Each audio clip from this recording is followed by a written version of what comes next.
The last cab ride. 20 years ago, I drove a cab for a living. One time, I arrived in the middle of the night for a pickup at a building that was dark, except for a single light in a ground floor window. Under these circumstances, many drivers would just honk once or twice, wait a minute, then drive away.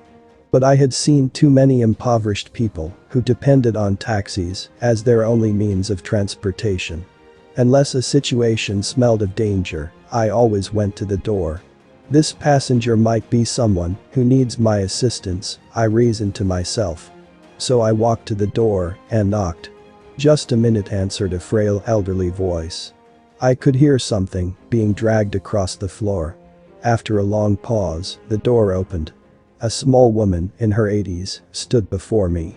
She was wearing a print dress and a pillbox hat with a veil pinned on it like somebody out of a 1940s movie. By her side was a small nylon suitcase. The apartment looked as if no one had lived in it for years.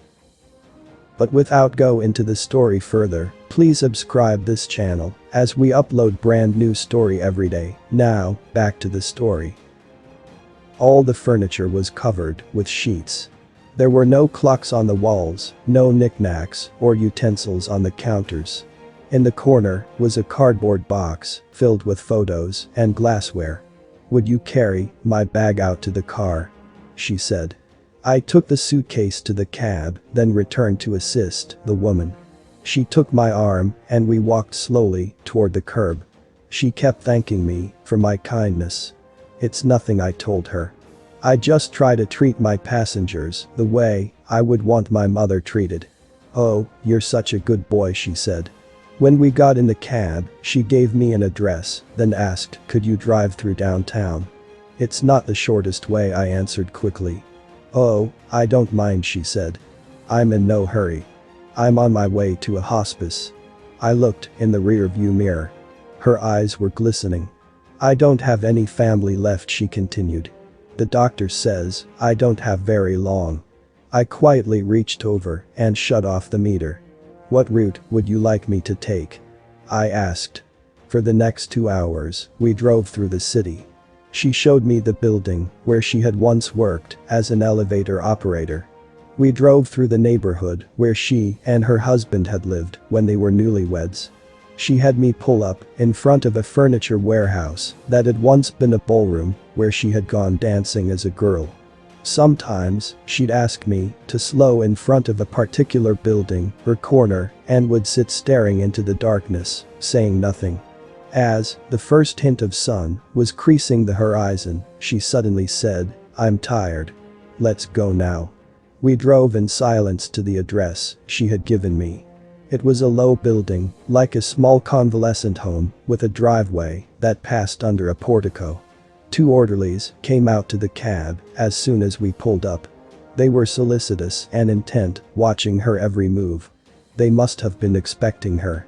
I opened the trunk and took the small suitcase to the door.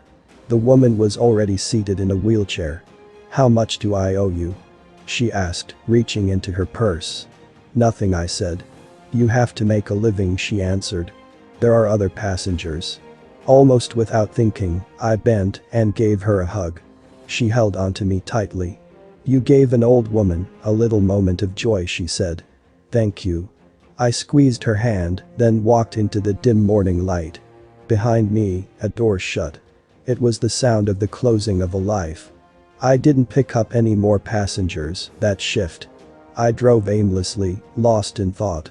For the rest of that day, I could hardly talk. What if that woman had gotten an angry driver or one who was impatient to end his shift? What if I had refused to take the run or had honked once, then driven away? On a quick review, I don't think that I have done anything more important in my life. We're conditioned to think that our lives revolve around great moments. But great moments often catch us unaware, beautifully wrapped in what others may consider a small one.